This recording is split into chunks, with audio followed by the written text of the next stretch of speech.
How can podcaster apply your P's, your 4 P's, I think it's four, to their podcasting journey? Yeah. So podcast, if you treat it like a hobby, then it's just a hobby and you just need to call it that. Great. That's awesome. Podcasts that are hobbies are awesome.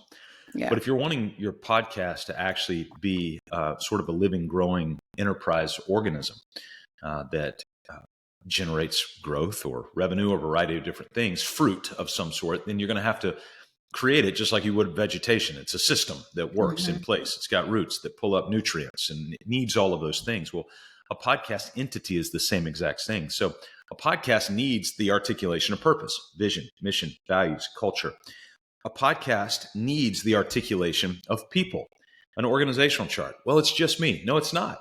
You have people that are outsourced to you, that you send stuff off to, that you tools that you leverage, people's platforms that you leverage, and all that. So you've got to articulate who are those people, what roles do they play, and then what are the articulation of that roles, and what are the scorecards to make sure that they're actually doing those things so you don't have to babysit every single day.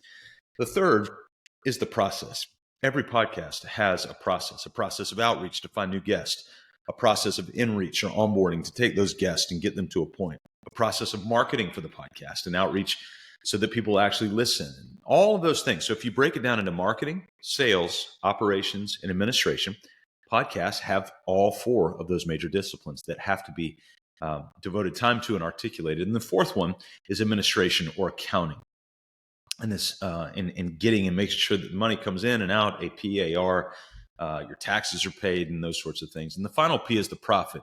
And that brings in that accounting, and it really talks about the subdivision of cash so that when the money comes in from advertisers or whatever you're generating revenue with, that you've got a system for actually retaining that revenue rather than that revenue coming in through a small front door and screaming out the large back door because we don't have those disciplines in place.